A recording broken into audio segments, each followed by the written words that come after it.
Hello, thank you family. तो कैसे हैं आप सभी लोग? उम्मीद करता हूं आप सभी लोग बहुत ही अच्छे से होंगे, खुश होंगे, स्वस्थ होंगे और हर दिन कुछ नया सीख रहे होंगे। तो दोस्तों, सीखने की इस कड़ी को आगे बढ़ाते हैं और आज सीखते हैं कुछ नया। तो दोस्तों, जैसा कि आपको अब तक पता चल ही चुका होगा कि हम लोग हर वेडनेसडे को अब सीखने वाले हैं पैसेज ट्रांसलेशन।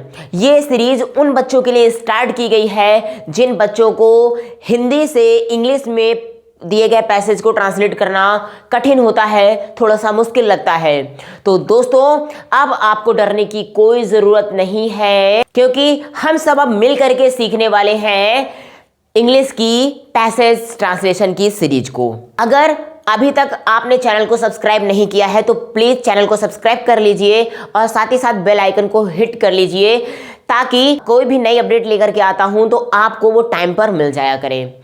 तो दोस्तों, हमारा दिया गया पैसेज क्या है? कलिंग के युद्ध ने सम्राट अशोक का जीवन बदल दिया। उसने कलिंग के युद्ध में असंख्य लोगों को बिना बात मरते हुए देखा था। इसके बाद उसने कभी भी युद्ध ना करने की प्रतिज्ञा की। उसने धर्म का मार्ग अपनाया और जीवन में अहिंसा तथा प्रेम को महत्व दिया। दोस्तों, हम आज की इस सीरीज को जब स्टार्ट कर रहे हैं तो मैंने वैसे तो 2 पैसेज को लिया है, क्योंकि ये पैसेज छोटा था, इसलिए हमने आज की इस वीडियो में 2 चीजें कवर करने की कोशिश की, यानी कि 2 पैसेज को आज हम लोग इंग्लिश में ट्रांसलेट करेंगे। सबसे पहले आपको पता होना चाहिए इस पैसेज में उन वर्ड्स को इंग्लिश में क्या कहेंगे जो थोड़े से कठिन लगते हैं। तो चलिए पहले हम इनमें से कुछ वर्ड की इंग्लिश जानते हैं। जैसे कि पहला वर्ड है हमारे पास युद्ध। युद्ध को इंग्लिश में बोलते हैं वार या फिर बैटल। क्या बोलते हैं? वार या फिर बैटल। आप स्पेलिंग को ध्यान से समझते जाइएगा। नेक्स्ट वर्ड है बदल दिया। बदलने को बोलते हैं चेंज। बदलने को क्या बोलते हैं? चेंज। और अगर यहां पे है बदल दिया तो बदल दिया को इंग्लिश में कहेंगे दोस्तों चेंज्ड। अगला वर्ड है असंख्य। असंख्य का मतलब होता है जिनकी संख्या ना की जा सके, जिनकी गिनती ना की जा सके। तो आप इसको लिख सकते हो नंबरलेस। क्या बोलते हैं? नंबरलेस। अगला वर्ड है बिना बात। बिना बात का मतलब होता है दोस्तों without any reason. Without any reason का क्या मतलब हो गया? कि बिना किसी कारण, जब कोई कारण नहीं है फिर भी वो हुआ, तो इसी को बोलते हैं बिना बात। और मरते हुए, मरते हुए को इंग्लिश में बोलते हैं डाइंग। DYING, dying. डाइंग मतलब होता है मरते हुए। अगला वर्ड है दोस्तों प्रतिज्ञा करना। प्रतिज्ञा करने को वैसे तो कई वर्ड होते हैं, चलिए समझते हैं। प्रतिज्ञा करने की पहले हम समझते हैं प्रतिज्ञा को इंग्लिश में क्या कहते हैं। प्रतिज्ञा को बोलते हैं प्लेज। PLEDGE, प्लेज बोलिए या फिर वो बोलिए VOW। ठीक है।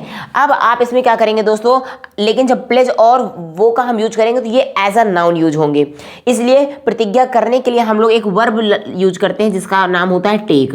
यानी टेक अ प्लेज। टेक के बाद आर्टिकल ए लगा देते हैं, टेक अ प्लेज, या फिर आप कह सकते हैं टेक अ वो। अगर आप इनकी जगह पे कोई दूसरा वर्ड यूज करना चाहते हैं तो दोस्तों टेक के साथ फिर आप क्या लगा सकते हैं? N oath. OATH, ये भी वर्ड होता है टेक एन ओथ। अगर आप प्लेज या वो लगाएंगे तो आपको ए लगाना पड़ेगा, लेकिन अगर आप ओथ का यूज करेंगे तो आपको एन का प्रयोग करना पड़ेगा, क्योंकि ये दिया गया वर्ड ओथ जिसका प्रोनाउंसिएशन क्या होता है? एक वॉवेल है, इसलिए प्रोनाउंसिएशन वॉवेल होने की वजह से हमें एन लगाना पड़ेगा। तो take a pledge, take a वो या टेक एन ओथ का मतलब होता है, तीनों का मतलब होता है प्रतिज्ञा करना। धर्म का मतलब होता है रिलीजन। धर्म का मतलब क्या होता है? रिलीजन, या फिर आप इसको धर्म भी बोल सकते हो इंग्लिश में, धर्म को धर्म भी कहते हैं। अगला है वर्ड है अपनाया। अपनाया का मतलब होता है दोस्तों एडॉप्ट कर लिया उन्होंने, ADOPT। एडॉप्ट मतलब अपनाना, और अपना लिया का मतलब हो गया एडॉप्टेड। ओके। अगला वर्ड है अहिंसा। अहिंसा को बोलते हैं नॉन वायलेंस। क्या बोलते हैं? Non violence. नॉन वायलेंस का मतलब होता है दोस्तों अहिंसा। प्रेम। प्रेम को इंग्लिश में तो पता होगा कि लव बोलते हैं। और महत्व देना, महत्व को बोलते हैं दोस्तों इंपॉर्टेंस। महत्व को क्या बोलते हैं? IMPORTANC। इंपॉर्टेंस मतलब होता है महत्व, लेकिन महत्व देना इंपॉर्टेंस मतलब क्या हो गया, महत्व। लेकिन अगर महत्व देना आ जाए तो आप इसके पहले एक वर्ब का प्रयोग करेंगे जिस वर्ब का नाम है गिव इंपॉर्टेंस।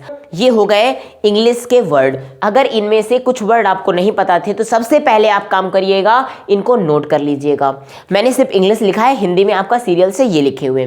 तो देखते हैं दोस्तों, पहला सेंटेंस हमारा क्या है। पहला सेंटेंस है, कलिंग के युद्ध ने सम्राट अशोक का जीवन बदल दिया। सबसे पहले क्या देखना होता है हमें सेंटेंस में, कि हमें जो सेंटेंस दिया गया है वो किस टेंस का है। क्या देखना होता है कि दिया गया सेंटेंस किस टेंस का है।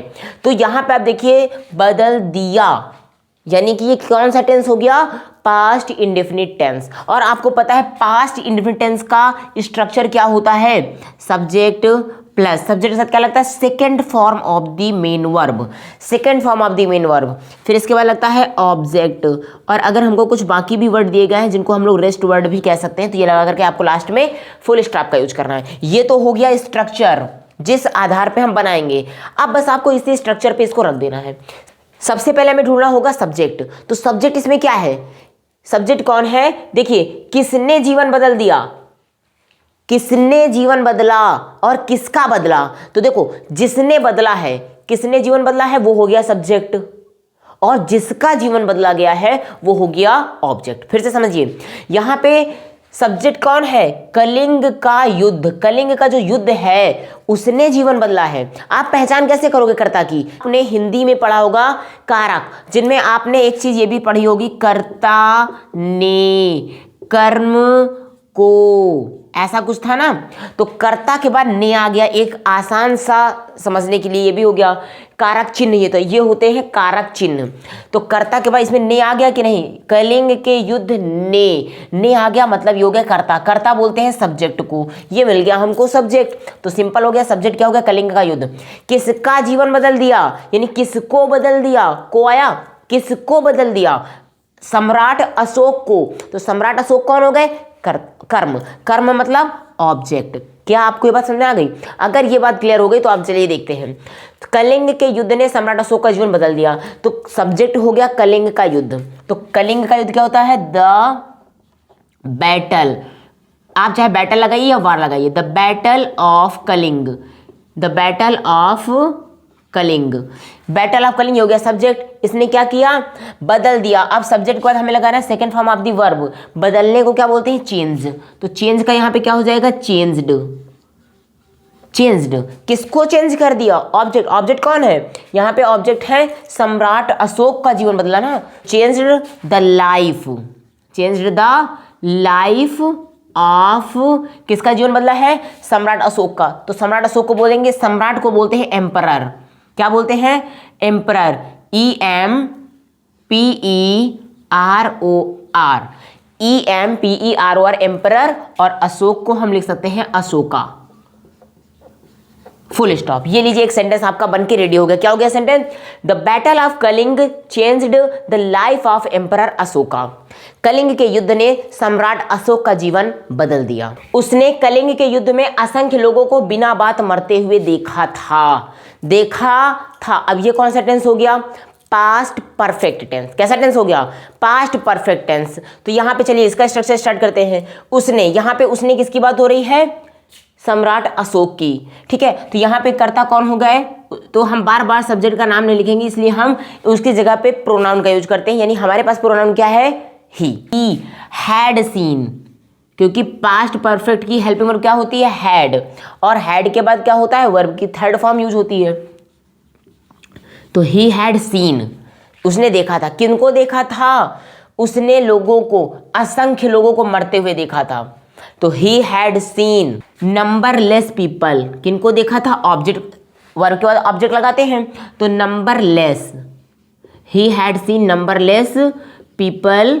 कैसे देखा था, मरते हुए देखा था, डाइंग, डाइंग मतलब मरते हुए। और कैसे मरते हुए देखा था, बिना बात के, बिना बात के मरते हुए देखा था, डाइंग विथआउट एनी रीजन। क्या लिख सकते हो, विथआउट एनी रीजन, यानी बिना किसी कारण, कुछ नहीं था, कुछ लालच राजा का था इसमें लालच किसका था?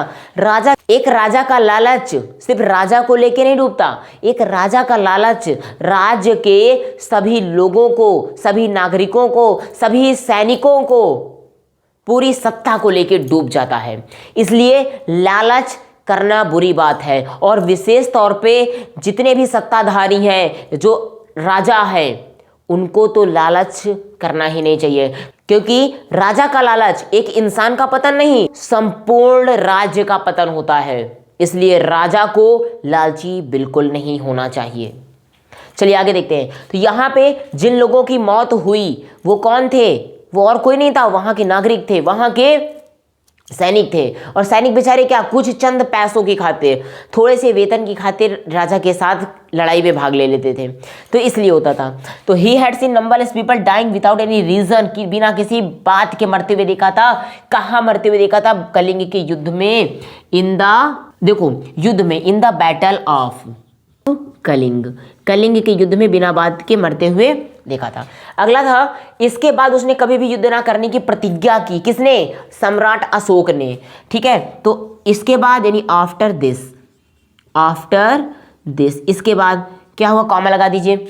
उसने, सब्जेक्ट मिल गया, उसने कभी भी, तो ही, सब्जेक्ट के बाद आपको क्या लगाना है? वर्ब। तो ही प्रतिज्ञा करने को अभी हमने बताया ना, टेक आ वो, या टेक अ प्लेज, या टेक एन ओथ। तो हम टेक का सेकेंड फॉर्म ले लेते हैं, क्योंकि पास्ट इंडेफिनिट है, तो टेक का सेकेंड फॉर्म क्या होता है? टुक। तो after this he took an oath, oath हम वर्ड यूज किए ले रहे हैं। उसने टुक एन ओथ, प्रतिज्ञा कर ली। किस चीज की प्रतिज्ञा कर ली? कभी भी युद्ध ना करने की। He took an oath never to take part, never to take part in battle, never to take part in battle. इसका क्या मतलब हो गया कि टेक पार्ट मतलब भाग लेना, यानी उसमें पार्टिसिपेट करना। उसने ये कसम खा ली, उसने ये प्रतिज्ञा कर ली कि अब आज के बाद वो कभी भी किसी भी युद्ध में भाग नहीं लेगा, वो अपना योगदान उस युद्ध में कभी नहीं करेगा। तो यही हो गया, after this he took an oath never to take part in battle. उसके बाद क्या दोस्तों? उसने धर्म का मार्ग अपनाया। ही एडॉप्टेड, एडॉप्ट मतलब होता है अपनाना, और अपना लिया को क्या बोलते हैं? एडॉप्टेड। ही एडॉप्टेड, क्या अपनाया? मार्ग, the path of, the path of religion. किसका मार्ग अपना लिया? धर्म का। और क्या किया उसने? जीवन में अहिंसा तथा प्रेम को महत्व दिया। एंड दिया यानी गेव, सेकेंड फॉर्म लगेगा।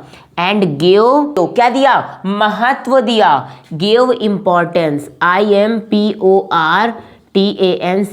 एंड गेव इंपॉर्टेंस टू, किसको दिया महत्व? टू अहिंसा, अहिंसा को बोलते हैं non violence, non violence, non violence. And, और किसको महत्व दिया? और प्रेम को महत्व दिया। प्रेम को क्या बोलते हैं? लव। ये लीजिए दोस्तों, तो क्या सेंटेंस बन गया? He adopted the path of religion and give importance to non violence and love. और उसने धर्म का रास्ता अपना लिया और अहिंसा और प्रेम को महत्व दिया। कलिंग के युद्ध ने सम्राट अशोक का जीवन बदल दिया। The battle of Kalinga changed the life of emperor Ashoka. उसने कलिंग के युद्ध में असंख्य लोगों को बिना बात मरते हुए देखा था। He had seen numberless people dying without any reason in the battle of Kalinga. Next है, इसके बाद उसने कभी भी युद्ध ना करने की प्रतिज्ञा की। After this he took an oath never to take part in battle. इसके बाद उसने कभी भी युद्ध ना करने की कसम खा ली। नेक्स्ट है, उसने धर्म का मार्ग अपनाया और जीवन में अहिंसा तथा प्रेम को महत्व दिया। He adopted the path of religion and give importance to non violence and love in life. उसने अपने जीवन में अहिंसा और प्रेम को महत्व दिया। तो ये था दोस्तों हमारा पहला पैसेज जो कि हमने अभी ट्रांसलेट किया। दूसरे पैसेज में सबसे पहले हम लोग समझते हैं दोस्तों इस पैसेज की वर्ड मीनिंग्स को। तो पहला वर्ड है हमारे पास बसंत ऋतु। बसंत ऋतु को इंग्लिश में कहते हैं स्प्रिंग सीजन। क्या बोलते हैं? Spring season. याद रखिए, आपको पता ही होगा दोस्तों कि सीजन कितने होते हैं। सीजन 5 होते हैं। एक होता है समर सीजन, गर्मी का मौसम।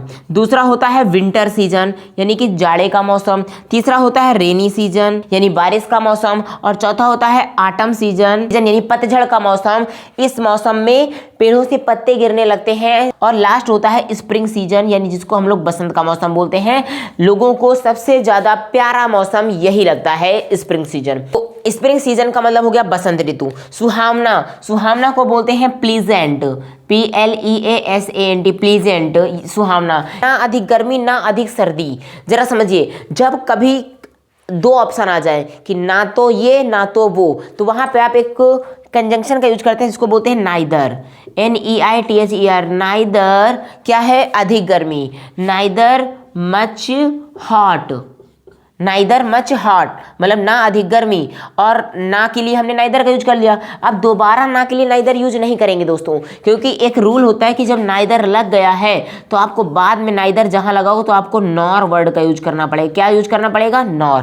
यानी पहले वाले ना का मतलब हो गया नाइदर और दूसरे वाले ना के लिए यूज किया हमने नॉर। तो ये कंजंक्शन होता है यानी संयोजक। कंजंक्शन उनको बोलते हैं जब कोई ऐसे वर्ड जो दो वर्ड को, दो सेंटेंसेज को आपस में ज्वाइन कर देता है, उसको हम लोग कंजंक्शन बोलते हैं। Neither much hot nor much cold. इसका क्या मतलब हो गया? ना तो ज्यादा गर्मी ना तो ज्यादा ठंडी। पत्ते, पत्ते को बोलते हैं लीव्स, LEA। देखो लीफ होता है, लीफ मतलब होता है एक पत्ता, लेकिन इसका प्लूरल बना देंगे तो ये हो जाएगा LEAVES, लीव्स मतलब बहुत सारे पत्ते। गिर जाना, गिर जाने को बोलते हैं फॉल डाउन। फॉल डाउन मतलब क्या होता है? गिर जाना। फिर अगला वर्ड है कोपल, कोपल को बोलते हैं सूट, SHOOTS, सूट्स। पुनः, पुनः मतलब अगेन, पुनः मतलब क्या होता है दोस्तों? अगेन। और निकलना, निकलने को इंग्लिश में बोलते हैं कम फोर्थ, COMEFORTH। कम फोर्थ का मतलब होता है निकलना। वन को बोलते हैं फॉरेस्ट, क्या बोलते हैं? फॉरेस्ट। और बाग को बोलते हैं गार्डन, बाग को क्या बोलते हैं? गार्डन। आकर्षक को बोलते हैं अट्रैक्टिव, बहुत ही रुहावना लगता है, अट्रैक्टिव लगता है, इसको बोलते हैं आकर्षक। और लास्ट दोस्तों ऋतुराज, ऋतुराज बोलते हैं, ऋतुराज, राज मतलब राजा यानी किंग ऑफ, ऋतु को बोलते हैं सीजन, तो king of seasons. King off season का मतलब होता है ऋतुराज। तो ये थे दोस्तों इस वाले पैसेज के वर्ड मीनिंग्स। तो चलिए दोस्तों अब हम लोग इसके ट्रांसलेशन को सीखते हैं। पहला सेंटेंस हमारे पास बसंत ऋतु आ गई है। इसमें भी क्या करना है? सबसे पहले हमें सेंटेंस जो दिया गया है उसका टेंस देखना है। टेंस क्या है? बसंत ऋतु आ गई है यानी कि प्रेजेंट परफेक्ट टेंस। कैसा टेंस है? Present perfect tense. तो बसंत ऋतु को क्या बोलते हैं? सब्जेक्ट पहले लगाइए, द स्प्रिंग सीजन। आ गई है, अब प्रेजेंट परफेक्ट में हेल्पिंग वर्ब यूज होती है हैज या हैव, तो ये सिंगुलर मानी जाती है। स्प्रिंग सीजन हैज, आने को बोलते हैं कम, तो कम का थर्ड फॉर्म होता है come. The spring season has come, बसंत ऋतु आ गई है। बसंत ऋतु बड़ी सुहावनी होती है, बसंत ऋतु बड़ी सुहावनी होती है। आप दोस्तों आपके पास ऑप्शन है, हम बार बार बसंत ऋतु को चाहे लिखें या ना लिखें। हम इसकी जगह पे आप स्प्रिंग सीजन फिर से लिख दो, लेकिन आपने पढ़ा है ना प्रोनाउन का मतलब क्या होता है? प्रोनाउन उन वर्ड्स को बोलते हैं जो नाउन के रिपीटेशन को रोकते हैं, यानी कि जो वर्ड नाउन को रिपीट होने से रोकेंगे और नाउन की जगह पर ही यूज किए जाएंगे उनको हम बोलेंगे प्रोनाउन यानी कि सर्वनाम। तो अगर हमें सर्वनाम पता है तो हम बार बार नाउन को रिपीट क्यों करें? और अगर नाउन को रिपीट नहीं करना है यानी कि हमें उसकी जगह पे किसी भी सुटेबल प्रोनाउन का यूज करना है। चलिए करते हैं। तो स्प्रिंग सीजन एक, इसके लिए जो प्रोनाउन यूज होगा वो हो जाएगा इट। तो यहाँ पे हम क्या लिख देते हैं? इट। बसंत ऋतु बड़ी सुहावनी होती है। इट इज, ये हो गया very pleasant. It is very सुहावनी क्या बोलते हैं? प्लीजेंट। आप इट की जगह पे द स्प्रिंग सीजन भी लिख सकते हैं। The spring season is very pleasant. समझ में आ गई बात? इस ऋतु में ना अधिक गर्मी और ना अधिक ठंडक होती है। इस ऋतु में यानी कि इन दिस सीजन, कॉमा करिए, इस ऋतु में ना अधिक गर्मी होती है ना अधिक ठंडक, यानी कि देयर इज, इस सेंटेंस को देयर से स्टार्ट करेंगे। There is neither much hot, ना तो ज्यादा गर्मी होती है, नॉर मच कोल्ड, और ना तो ज्यादा ठंडक होती है। आप इसको इस तरह भी लिख सकते हैं, there is neither much hot nor much cold in this season. आप इन दिस सीजन को उठा करके बाद में भी रख सकते हैं। अगला सेंटेंस है, पेड़ों से पत्ते गिर जाते हैं। लीव्स, गिरने को क्या बोलते हैं? फॉल। लीव्स फाल, कहाँ से गिर जाते हैं? पेड़ों से। फ्रॉम क्यों लगा? क्योंकि पेड़ों से जब पत्ते गिरेंगे, देखो दोस्तों, जब मान लीजिए ये कोई हो गया पेड़, और पेड़ जब पत्तों को, किसी पत्ते को गिराएगा तो पत्ते को क्या करेगा? वो अपने से अलग करेगा। और जब कोई चीज़ इससे टूट के अलग होती है तो अलग होने में आप प्रीपोजिशन फ्रॉम का यूज करते हो। याद रखना, कोई चीज़ किसी से अलग हो रही हो तो हम वहाँ पे फ्रॉम का यूज करते हैं। Leaves fall from the trees, पेड़ों से, एक पेड़ तो है नहीं, बहुत सारे पेड़ हैं इसलिए trees. Leaves fall from the trees, पेड़ों से पत्ते गिर जाते हैं। और क्या होता है? नई कोपलें पुनः निकलती हैं। नई कोपलें मतलब new suits, new suit, SHOOT, new suits निकलने को बोलते हैं कम फोर्थ। और अगेन यानी दोबारा, क्या सेंटेंस हो गया? New shoots come forth again, नई कोपलें दोबारा निकलती हैं। वन एवं बाग आकर्षक लगते हैं। वन यानी कि फॉरेस्ट एंड गार्डन्स अपीयर, क्या अपीयर होते हैं? आकर्षक, अपीयर अट्रैक्टिव। तो क्या हो गया दोस्तों? Forest and gardens appear attractive. अगला है बसंत को ऋतुराज भी कहते हैं। द स्प्रिंग यानी हो गया बसंत, is also called the king of seasons. King of seasons का मतलब होता है ऋतुराज, ऋतुओं का राजा। इसलिए ध्यान, अगर यहाँ ना समझ आ रहा हो तो ध्यान से आप यहाँ पे देख लीजिएगा, इस जगह पे किंग ऑफ सीजन्स हमने लिख दिया, ध्यान से थोड़ा देख लीजिए। तो एक बार जल्दी से इसका भी रिवीजन कर लेते हैं। बसंत ऋतु आ गई है। The spring season has come, बसंत ऋतु बड़ी सुहावनी होती है। इट इज वेरी प्लीजेंट, या आप कह सकते हैं the spring season is very pleasant. इस ऋतु में ना अधिक गर्मी और ना अधिक ठंडक होती है। In this season there is neither much hot nor much cold. अगला है पेड़ों से पत्ते गिर जाते हैं। Leaves fall from the trees, leaves fall from the trees. नई कोपलें पुनः निकलती हैं। New shoots come forth again, new shoots come forth again. वन एवं बाग आकर्षक लगते हैं। Forests and gardens appear attractive. बसंत को ऋतुराज भी कहते हैं। The spring is also called the king off season, the spring is also called the king of seasons. अगर किंग ऑफ सीजन यहां ना दिखे तो यहां पे मैंने किंग ऑफ सीजन्स लिख दिया है। तो दोस्तों अब आपकी बारी है कमेंट करके ये बताने की कि आज का ये वीडियो आपको कैसा लगा, क्या आपने नया कुछ सीखा या नहीं। और इस सीरीज के बारे में आप अपना फीडबैक मुझे कमेंट करिए, मुझे ईमेल करिए। आपको ईमेल चैनल के अबाउट सेक्शन में जाइए और वहां पर आपको एक ईमेल दी गई है, आप मुझे अपना फीडबैक ईमेल करिए या फिर नीचे कमेंट कर दीजिए। आपने वीडियो को अंत तक देखा और आपने बहुत कुछ सीखा, उसके लिए आपका धन्यवाद।